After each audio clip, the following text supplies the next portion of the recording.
আমরা কি করছি? অহংকার করে প্রত্যাখ্যান করছি। আরে আল্লাহর জমিন, আল্লাহর দিন প্রতিষ্ঠা করার দরকার কি?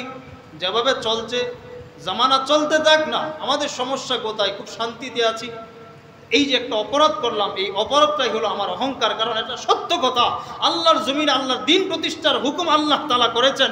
যেই জায়গায় আল্লাহ তাআলা আল্লাহ নবীকে বলেছেন উমিরতু আন উকাতিলান নাস হাত্তা ইয়াকুনু লা ইলাহা ইল্লাল্লাহ, ও নবী আপনাকে আমি আল্লাহ আদেশ করলাম যতদিন পর্যন্ত আমার জমিনে আমার দিন প্রতিষ্ঠা না হবে, যতদিন পর্যন্ত আমার জমিনে আমার ইসলাম প্রতিষ্ঠিত না হবে, ততদিন পর্যন্ত নবী আপনি সংগ্রাম করবেন।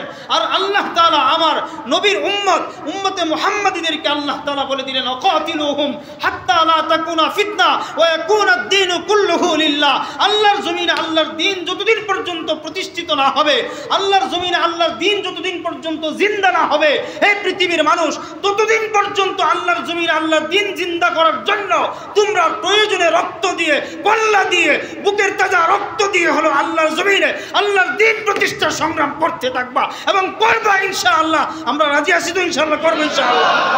যদি কল্লা দিতে হয় দিতে পারবো তো ইনশাআল্লাহ। রক্ত দিতে হলে রক্ত দিতে পারবো তো ইনশাআল্লাহ। এটা হুকুম কার? আল্লাহর। আল্লাহর এই হুকুমকে যদি আমরা সত্য এবং ন্যায় ইনসাফের এই হুকুমকে যদি আমরা দম্ভ করে, অহংকার করে, প্রত্যাখ্যান করে আমরা যদি বলি জমানা যেভাবে চলছে, দেশ যেভাবে চলছে চলতে থাক, আল্লাহর জমিনে আল্লাহর কোরআনের রাজ কায়েম করার জন্য আমাদের কোনো কিছু করার দরকার নাই, তাহলে অহংকার করে আল্লাহর সাথে গাদ্দারি করে জাহান্নামী হব না আল্লাহর দিন জিন্দা করে করতে করতে শহীদ হয়ে আল্লাহর জান্নাতের মেহমান হব ইনশাআল্লাহ। আল্লাহর জান্নাতের মেহমান হতে পারবো না ইনশাআল্লাহ। তাহলে আমরা এই বিধান আল্লাহ তাআলার এই বিধান আল্লাহর জমিনে জিন্দা করবো ইনশাআল্লাহ। রাজি আছেন সবাই ইনশাআল্লাহ? এই হুকুম কার? আল্লাহ।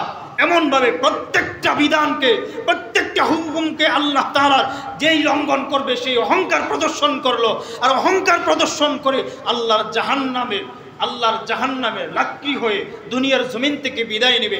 প্রত্যেকটা অপরাধ অহংকার। আজকে যারা নামাজ পড়ছেন না আপনারা অহংকার করছেন, কারণ আল্লাহর একটা বিধান আপনারা অস্বীকার করছেন, আপনারা আদায় করছেন না, আল্লাহর বিধানটা পালন করছেন না, আপনারা অহংকার করছেন। প্রিয় মুসল্লি ভাইয়েরা, প্রত্যেকটা গুনাহ, প্রত্যেকটা অপরাধ আল্লাহর সাথে অহংকারী করার নাম।